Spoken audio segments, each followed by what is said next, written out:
Hello guys, দেখো বাবু এসছে আজকে বাড়িতে। তো আমাদের জন্য প্যাকেটে কি নিয়ে এসছে, আর এদিকে আমার বড়দি আসছে।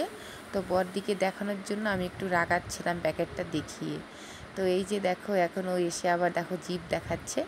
তো যাই হোক, ছোট খুব কিচ্ছু করার নেই। তো এই দুষ্টুমিগুলোও ভালো লাগে। আর এই যে আমার বাবু।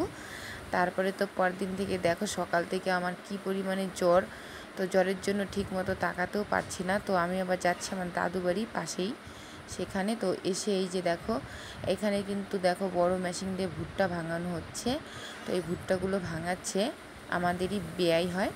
তো বেয়াইয়ের মা ওই এরা সবাই আছে, ওই সবাই মিলে। তো সেখানটায় আমি একটু গেলাম বলতে, তার কারণ কি আমাদের বাড়িতেও আজকে ভাঙাবো এই মেশিনটা দিয়েই, তাই বলতে গেলাম, আমাকে পাঠালো বাবা। তাই জন্য আস্তে আস্তে হেঁটে হেঁটে আসলাম। আর এই যে দেখো, এরা সবাই কী সুন্দর কাজ করছে। আর এই যে দেখো, কোন দিক থেকে ভিডিও করছি আমি, একদম সবার পিছনে এসে। আর এই যে দেখো, ভুট্টাগুলো এই সাইডে পড়ছে, তোমরা দেখতে পেলে। আর বাকি ভুট্টা কোন জায়গায় দিচ্ছে দেখো, এই যে সিঁড়ির মতো থাক একটা উঠে যাচ্ছে, এখানটায় এনে এনে কিন্তু ঢেলে দিতে হয় গামলা দিয়ে, এই যে এইভাবে। আর ভুট্টাগুলো উপরে নিয়ে যায়, সেগুলোকে একদম ফিনিশ করে নিয়ে ওই যে সাইড থেকে বের করে দেয়।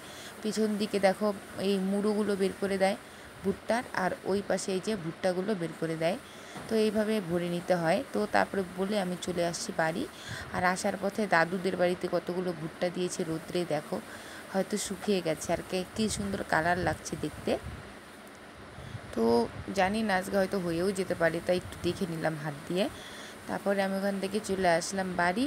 আর বাড়িতে এসে দেখো, আমাদের বারান্দা ভর্তি ভুট্টা। তো এই ভুট্টাগুলোকে আমাকে ভরে দিতে হবে গামলা করে, এগুলো নিয়ে সব গাড়িতে ভাঙবে।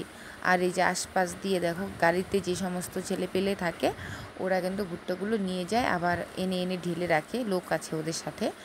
তো তারপরে এই যে দেখো, একটুখানি লেট হচ্ছিলো দেখে আমি এখান থেকে চলে আসলাম গাড়ির সামনে।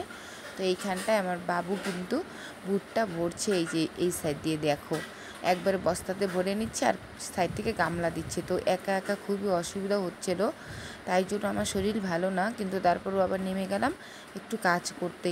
তো বাবা বস্তাটা সরাতে সরাতে আমি গামলাটা ঠিক করে ধরতে পারলাম, না হলে নিচে পড়ে গেলে আবার সেই প্লাস্টিক থেকে তুলতে হয়, তাই।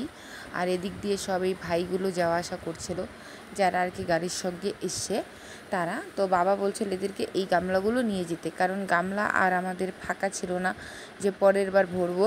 তো এগুলোই ওরা নিয়ে যাচ্ছিলো এইভাবে। তো সবাই মিলে এভাবে অনেক গুছিয়ে গেছে কাজগুলো করছি, কিন্তু শরীরের অবস্থা খুবই খারাপ, কাজ করেও এগোতে পারছিলাম না। তো তারপর এই যে দেখো, রৌদ্রু ছিল যেহেতু, তাই জন্য বাড়িতে একটু রৌদ্রু দিয়েছে ভুট্টা। বাবু আর মা, আমি কিছুই ধরতে পাইনি, কারণ প্রচুর শরীর খারাপ, শুয়ে পড়েছি একদম বিছানায়। আর কথা শুনে হয়তো বুঝতেই পারছো, কথা বলতেও আমার প্রচুর কষ্ট হচ্ছে। তো কথা বলতেও পারছি না। তো আমার ব্লগটা এতটুকুই। সবাই ভালো থেকো, সুস্থ থেকো, বাই।